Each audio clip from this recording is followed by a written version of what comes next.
Okay, habari za saizi jamani, za uzima. Nipende kuchukua fursa hii kuwakaribisha ndugu waandishi wa habari, na ni heshima kubwa kwa taasisi yetu ya wanaume Tanzania kwa maana ya Men at Work Global. Hii ni fursa adhimu sana kuzungumza na nyinyi, kwa sababu najua kuzungumza na nyinyi tunazungumza na Watanzania, na Watanzania wa rika zote, na hasa specific wanaume, kwa sababu hao ndio walengwa wa ujumbe huu. Na mara nyingi ninajua ya kwamba linapotajwa jambo la wanaume, wanawake ndio huwa wasikilizaji wazuri pengine kuliko wanaume wenyewe. Kwa hiyo wao pia ninawaalika ya kwamba wawe mashuhuda, lakini wawe mabalozi wazuri, kwa sababu kila nyumba ina mama, ina dada, kila nyumba ina wake, na kwa mtaji huo sasa inaweza kusaidia vizuri kusambaza ama kufikisha ujumbe huu kwa Watanzania wote. Ndugu zangu wanahabari, nimewaalika ili kuwajulisha umma wa Tanzania ya kwamba siku ya kesho tarehe 26, siku ya Jumapili, kwenye mji wetu wa Mwanza tunalo tukio kubwa la kihistoria, tukio ambalo linaenda kusaidia kuongeza hamasa ya wanaume kujitambua, kujifahamu na kujua wajibu na majukumu yao makubwa wanayoyabeba kwa ajili ya jamii yao, familia na taifa kwa ujumla. Bila shaka sio jambo jipya kwenye masikio ya Watanzania walio wengi, na sio jipya kwa sababu sisi kama taasisi tarehe 26 hiyo siku ya Jumapili ya mwezi huu tunakwenda kusherehekea miaka 11 tangu kuanzishwa kwa taasisi hii. Na hii ni taasisi ya kipekee ukilinganisha na harakati nyingi ambazo pengine zimeonekana kwenye mitandao ama maeneo mbalimbali. Kwa nini ni ya kipekee? Kwa sababu hii imesajiliwa mahususi kwa ajili ya shughuli za wanaume. Na tunaposema wanaume, sisi kama taasisi tunaamini kuanzia mtoto anayezaliwa leo, akizaliwa na jinsi ya kiume, huyu ni mwanaume.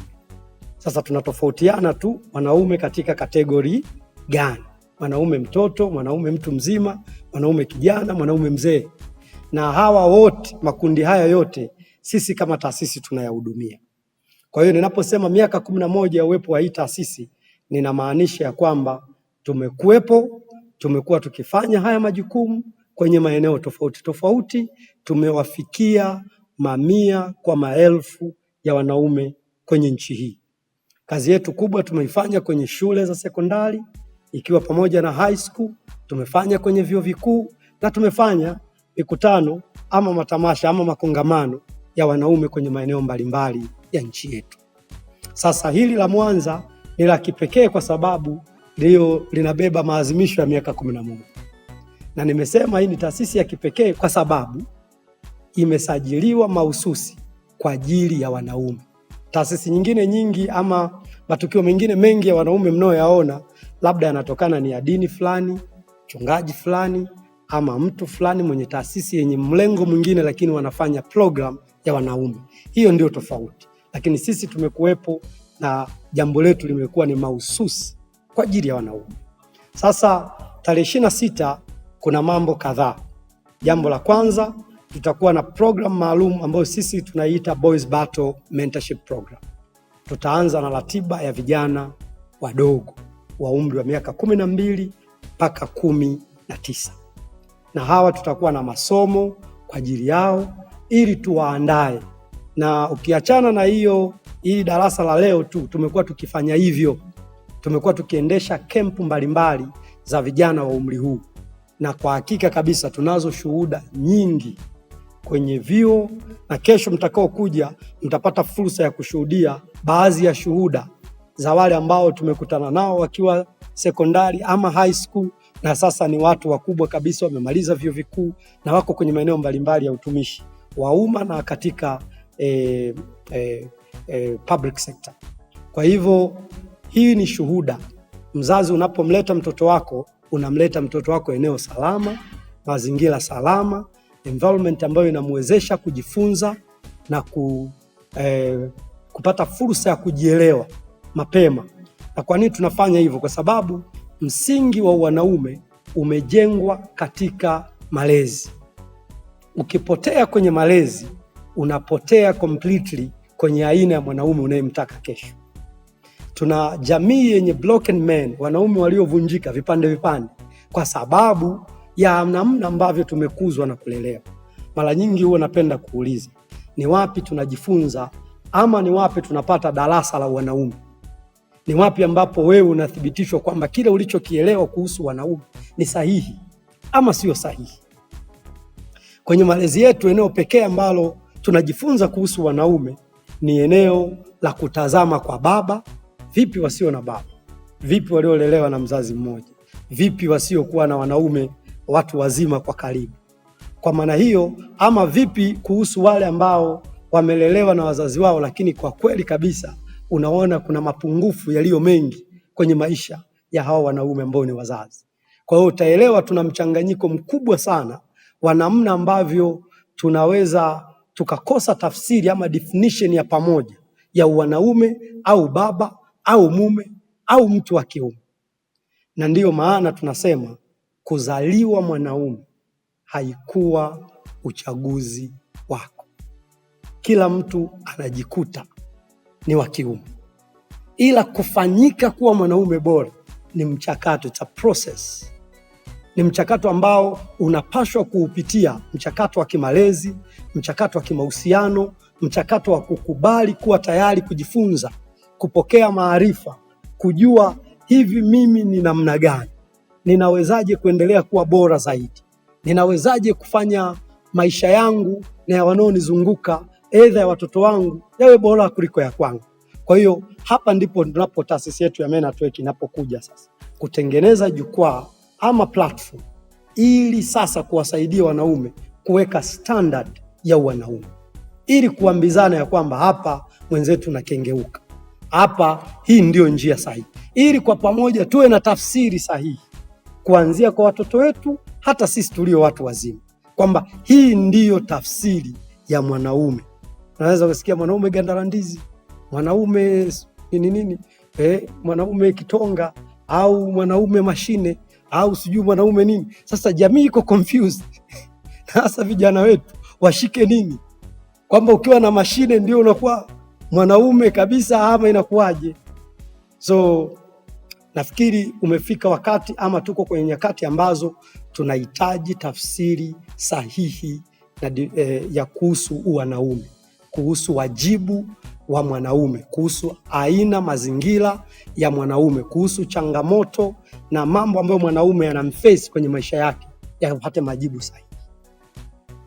Kuna wengi huwa wanauliza chanzo cha hii taasisi ni nini? Ilikuwaje ili wazo likazaliwa? Kimsingi hili wazo lilizaliwa baada ya kuwa tumefanya utafiti kwenye maeneo mbalimbali ya kimaisha kuhusu hali ya mwanaume kwenye nchi yetu, na sio tu nchi yetu, bara la Afrika kwa ujumla. Na tuligundua mambo kadhaa ambayo ndio yanayotufanya tuwe hapa na uwepo wa hii taasisi. Jambo la kwanza, tuligundua kuhusu eneo la vifo, na hapa tulifuatilia kwa kina kidogo, na mara nyingi nimesikika nikizungumza hii habari ya kwamba wanaume tunakufa zaidi kuliko wanawake, na pengine wapo wasemaji wengi wameshalizungumzia hili jambo. Lakini kwa nini tunazungumza? Kwa sababu tunataka tufanye call, tunaitisha wito kwenye jamii kulitizama hili. Wanaume sisi wenyewe tulitizame, kwa nini wanaume wanakufa zaidi kuliko wanawake? Hatusemi kwamba na wanawake wafe na wenyewe sawa sawa na wanaume, hapana. Kama rais wetu wa kwanza hayati baba wa taifa, mama yupo, ni jambo zuri na tunapenda na tunafurahishwa na hiyo. Rais wetu wa pili, baba hayupo lakini mama yupo, Mzee Mwinyi, rais wetu wa tatu Mzee Mkapa, baba yupo lakini mama yupo, jambo jema la heri kabisa, tunafurahishwa. Rais wetu wa 4 yupo na mama yupo. Rais wetu wa 5 Mzee Magufuli hayupo lakini mama yupo. Sasa ukiangalia hii trend ya reflection ya taifa, wale viongozi wakuu wa taifa, sasa vipi ukirudi kwenye mitaa yetu? Leo asubuhi mimi ni mwanachama kati ya vile vyama vya kusaidiana. Tuna vyama mbalimbali vya kusaidiana. Mimi niko kwenye moja ya chama. Leo tu asubuhi, ndani ya wiki 2 tunasaidiana misiba. Kuna misiba 5. Kati ya misiba 5 waliokufa wote ni akina baba. Yaani baba wa baba ndio waliokufa wa wanachama, lakini wakina mama wapo. Kuna msiba mmoja wa mama. So kitu ambacho nataka kusema ni nini? Umefika wakati kama taifa, kama Wizara ya Afya, wakati mwingine utasikia kuna kansa ya matiti, kampeni inafanyika nchi nzima kuhusu wanawake, lakini mbona tusikii kampeni ya kansa ya tezi dume? Inawashusha maisha ya wanaume, inatweza utu, inapoteza wakati mwingine nguvu za kiume on process of that. Kwa hiyo pengine umefika wakati wa kuzungumzia haya mambo. Wanaume wanakufa haraka pengine kwa sababu ya hali ya maisha, kazi ngumu wanazofanya, kazi hatarishi wanazofanya. Kitafuta vilema, watu wenye ulemavu, samahani tumie lugha hii, watu wenye ulemavu walio wengi ni wanaume. Tulikuwa tunajadiliana siku moja tukiwa ofisini, tukasema hata vichaa walio wengi ni wanaume kuliko wanawake. Walio magerezani wengi ni wanaume, na ukisikia gereza linajengwa sehemu fulani au wanafanya maboresho ya kupanua gereza, wanakusudia yaani wanaume ndio wanakuwa walengwa wakubwa hayo magereza. Tafuteni watoto wa mitaani walio kwenye mitaa yetu, omba walio wengi ni wa kiume kuliko wa kike, na kuna nyakati utawatafuta wa kike hata usiwaone, lakini wa kiume wapo. Tutafute leo watu kwenye sensa, watu wa afya wanaweza kulifuatilia pia hilo. Wana magonjwa yanayoua kwa kasi sana hasa sasa hivi, na vijana wanaokufa ni wanaume wadogo vijana. Magonjwa ya kansa, magonjwa ya moyo, magonjwa ya ini, magonjwa ya saratani ya aina mbalimbali. Kwa hiyo utaweza kugundua ya kwamba wanaume uko hatarini. Kwa hiyo hii ni call, ni wito kwa jamii, kwa serikali, tuweze kukutana, tuzungumze, tuanze kutazama vizuri na upya sera zetu na namna ambavyo tunaweza tukanusuru wanaume. Ukiachana tu na vifo, lakini hali ya kuto kujitambua. Leo wanaofanya interview kwenye mashirika makubwa, tunafanya tafiti, ukiwauliza watakwambia watoto wa kike wana uelewa mkubwa zaidi, wanajitambua zaidi kuliko watoto wa kiume. Leo kiwango cha ufaulu, ndugu zangu, kwenye mashule tulizoea kusikia wanaofaulu sana, walio juu na mazingira na nini ni watoto wa kiume, lakini leo ambao wanafanya vizuri sana na wanaendelea kupanda uwezo ni watoto wa kike kuliko wa kiume. Wale waliokuwa wana drop school, watoto wa kike walikuwa wanaacha shule kwa sababu mbalimbali za shughuli za nyumbani, ujauzito na vitu kama hivyo. Lakini leo wanaoongoza kwa kuacha shule ni watoto wa kiume, wanaoongoza kwa matatizo ya utoro ni watoto wa kiume. Hata kiwango cha ufaulu na sisitiza kimeshuka. Kuna wajibu, kuna umuhimu wa kuleta mjadala wa kitaifa. Sisi tunaamini hivyo kama taasisi ya wanaume Tanzania. Mjadala wa kitaifa kuhusu hali ya wanaume nchini. Walio addicted kwenye madawa ya kulevya, ulevi, hata kwenye mambo mbalimbali yasiyofaa kwenye jamii. Leo asubuhi nilipokuwa redioni tulikuwa tunaulizana, tukasema hivi, wewe ukitoka nje usiku ukasikia kuna hofu ya kukabwa, unahisi anayeweza kukukaba ni nani? Ni mwanamke? Kuna mtu huwa ana hofu kwamba hii mitaa ninayopita huu usiku kuna mwanamke atakuja kunikaba anipole. Yupo? Wote tukiwa na hofu huwa tuna hofu dhidi ya nani? Dhidi ya wanaume.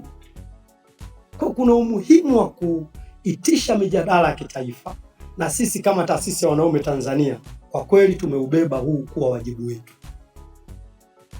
Na mtu tunaulizana hivi, wanaume wengi tukutana wapi? Kwa sababu ukienda makanisani wanaume ni wachache kuliko wanawake. Ukienda misikitini the same.